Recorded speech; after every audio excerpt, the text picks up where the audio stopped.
Good morning. This is the Big JB for Morning Thunder, back in a parking garage for this Morning Thunder. Will probably be some shakiness in the cam and some changing light conditions as people come up the ramps, getting ready for the train to arrive in about 15 minutes. But I made it. I made it early so I could do a recording. So I'm happy about that. Had a very weird experience this morning. I was on my way to the train station here. There was sadly a duck that had been hit in the road.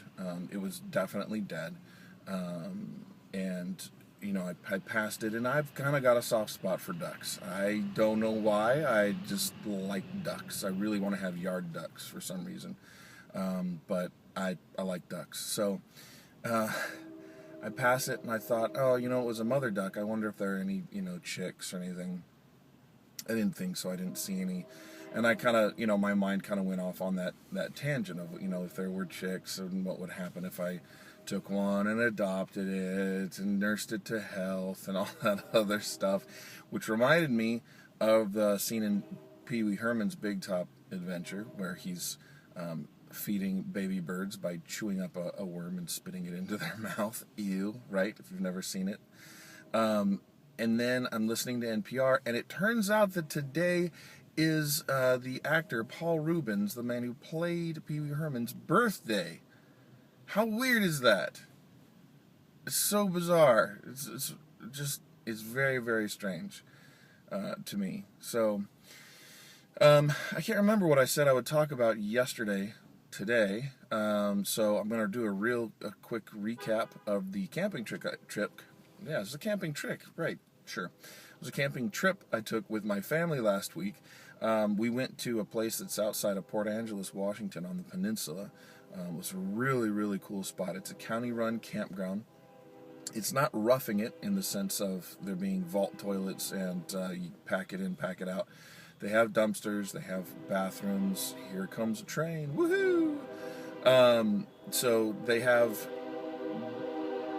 Let's see. Sorry, waiting for see if that train quiets down. Oh, that's one of the big freight trains, which is going to be interesting. We're going to have all kinds of delays, I anticipate, here because we've got construction happening at one train station. We're down to one rail through that area, so I'm sure there are going to be delays. Anyway, so it was outside of Port Angeles. I mentioned that it was a county-run campsite. It has bathrooms, flush toilets, showers. So admittedly, this is not roughing it, but it was a really cool spot. Really nice campsites. Able to have a fire over in eastern Washington. There's a burn ban in effect, and really, what's camping without a campfire? So we were looking for other places we could go. The campsite is kind of set up on bluffs that overlook Puget Sound.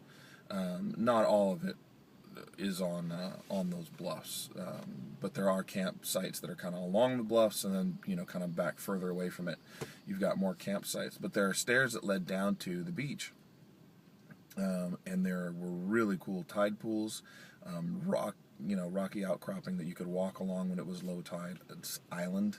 I would say it's an island, but it's again, it was a piece of you can tell that it used to be part of the land that had been washed out or something. During low tide, we walked around the backside and climbed up on top and kind of walked around the island. There were all kinds of footpaths and stuff on it. It was really, really cool. So I'm working on getting a recap written with photos and everything. Probably posted on Facebook. So friends of mine on Facebook will get to see that. It was a great trip. Really, really cool. Much better than the last trip we took with my kids, which was not a disaster, but really frustrating. So it was great, and I can't wait to do it again. So that is going to be it for me today. I hope everybody has a great day today. This has been the Big JB. Don't forget to follow me on Twitter at @VoiceOfTheBigJB, and I'll talk to everybody tomorrow. Bye.